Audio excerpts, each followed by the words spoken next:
karena di masa pandemi itu Bu, di sekolah saya itu banyak keluhan dari orang tua siswa terutama mengenai borosnya penggunaan kuota internet. Jadi saya berpikiran bagaimana caranya untuk membantu orang tua dan membantu siswa bagaimana membuat aplikasi pembelajaran yang offline Bu. Jadi tidak membebani mereka dengan kuota internet.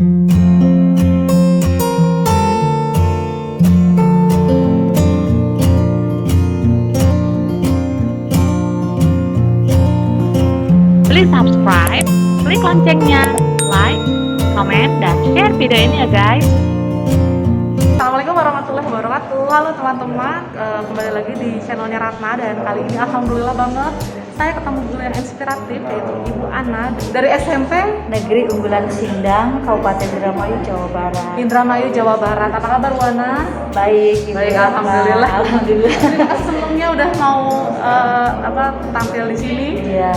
Bu Ana ini teman-teman adalah salah satu pemenang dari apresiasi Guru Dikdas 2021 dan juga salah seorang penulis dari beberapa buku dan artikel di Indonesia, serta menjadi salah satu bagian dari penulis Bunga Rampai keterlaksanaan best practice saat pembelajaran tatap muka terbatas 2021 gitu.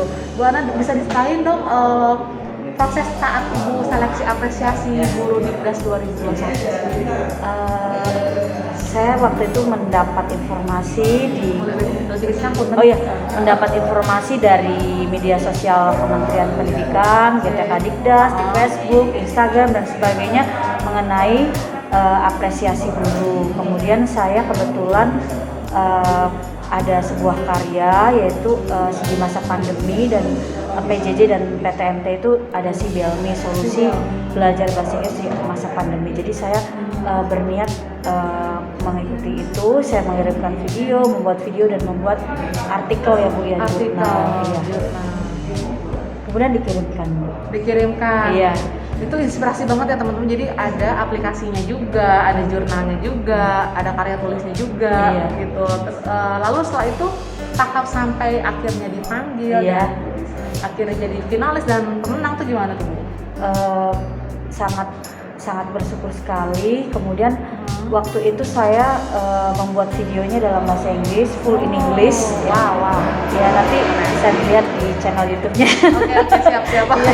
Ada di sini. Nanti ada di sini. Insight. Kemudian untuk yang aplikasinya itu karena di masa pandemi itu Bu, di sekolah saya itu banyak keluhan dari orang tua siswa terutama mengenai borosnya penggunaan kuota internet. Jadi saya berpikiran bagaimana caranya untuk membantu orang tua dan membantu siswa bagaimana membuat aplikasi pembelajaran yang offline Bu. Jadi tidak membebani mereka dengan kuota internet. Kemudian juga ada murid-murid saya itu yang berasal dari daerah atau wilayah di Indramayu yang masih susah sinyal Bu.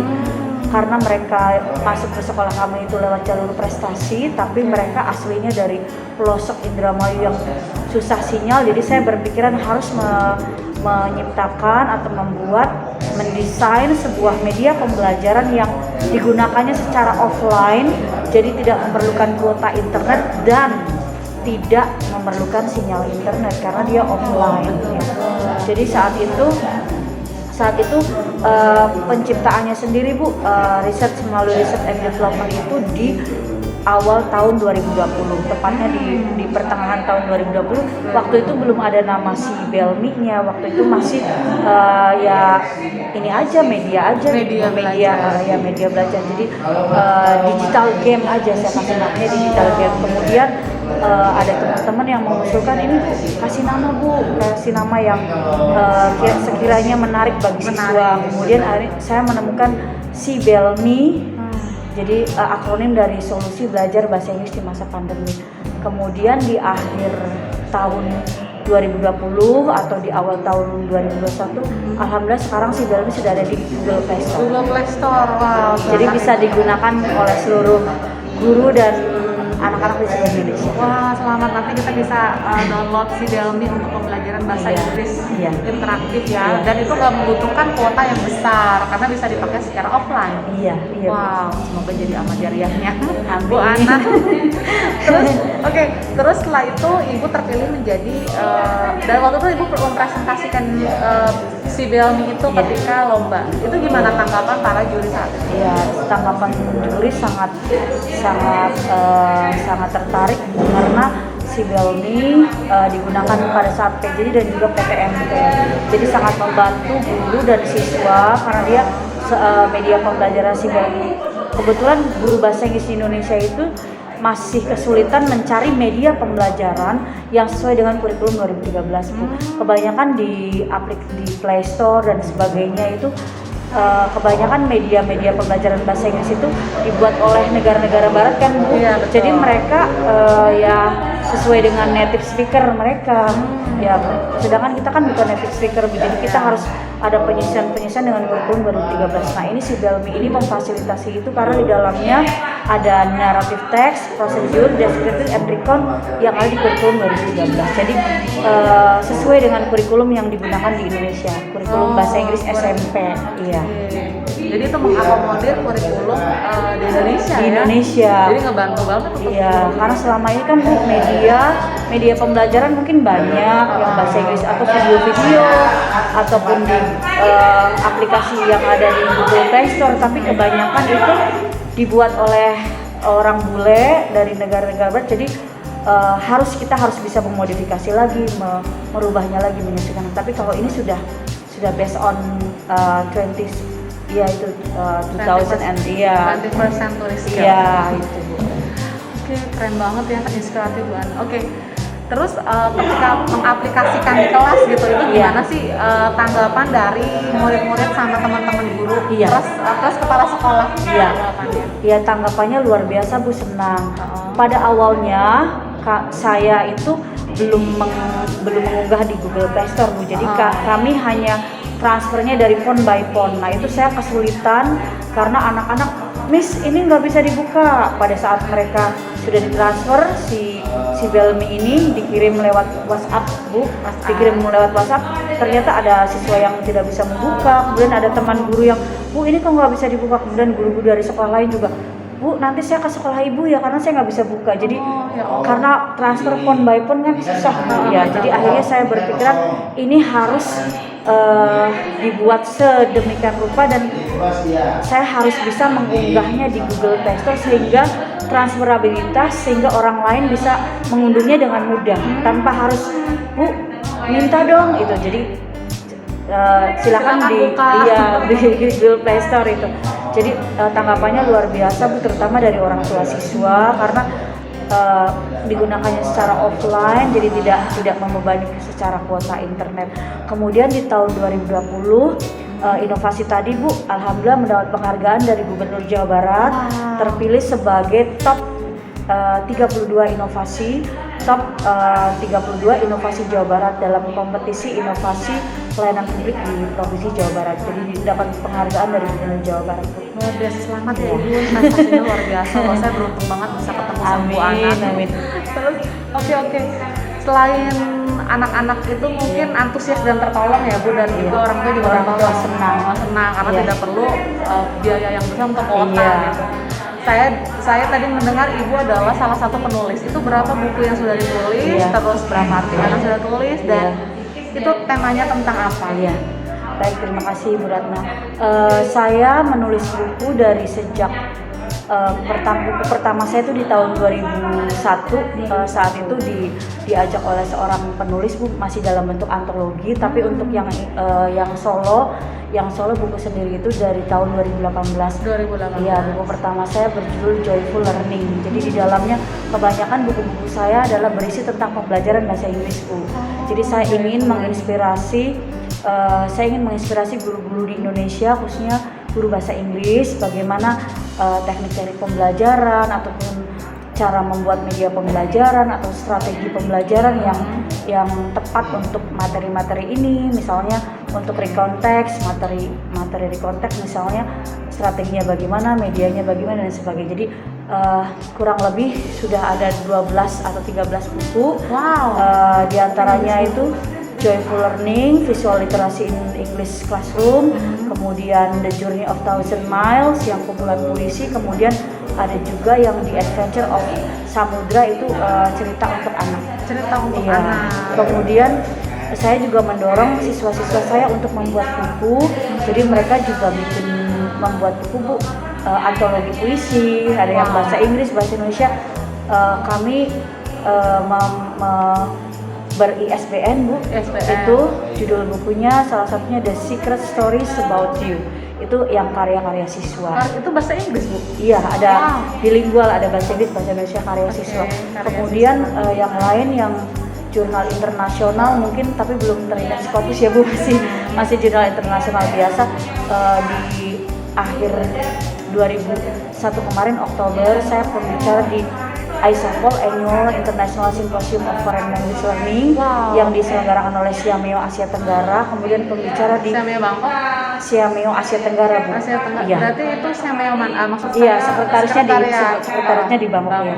Kemudian yang Siameo Pre-Congress juga itu juga pernah jadi pembicara di Singapura ya? Iya, itu di yang ISOFOL itu di Indonesia pelaksanaannya Bu.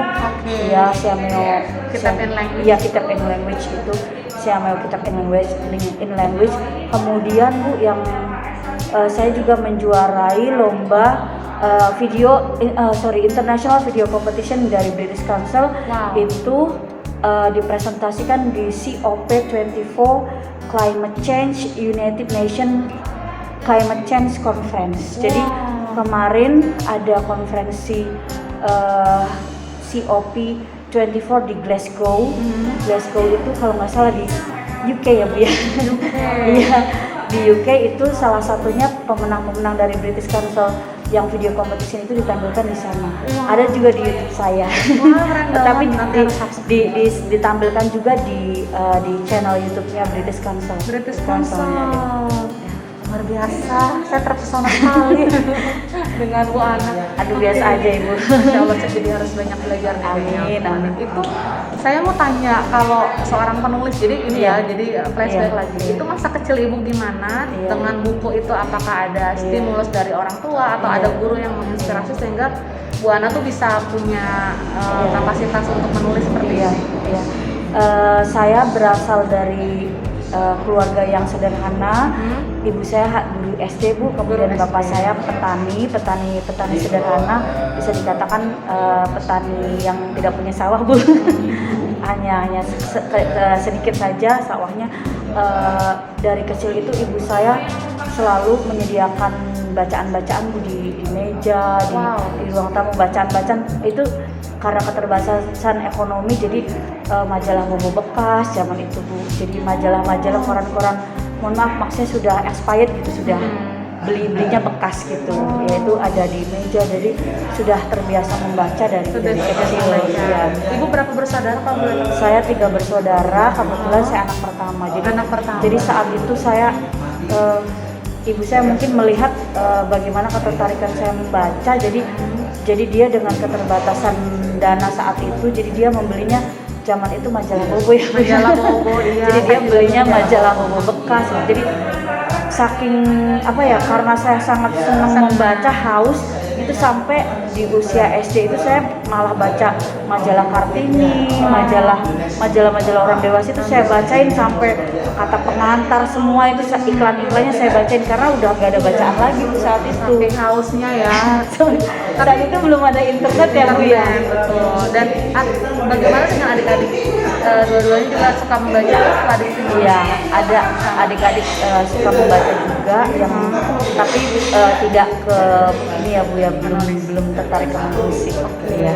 Jadi memang biasanya penulis yang baik itu adalah biasanya pembaca yang baik karena dia punya banyak referensi kata Iya, kan, iya. kosakata, vocabulary, Iya. sehingga literasinya menjadi Iya. bagus. Ketika dia reading dia writing. Iya. Keren banget, inspirasi. Oke, Bu Ana boleh kasih tips dong buat teman-teman guru yang Iya. juga ingin menjadi penulis seperti Bu Ana. Iya.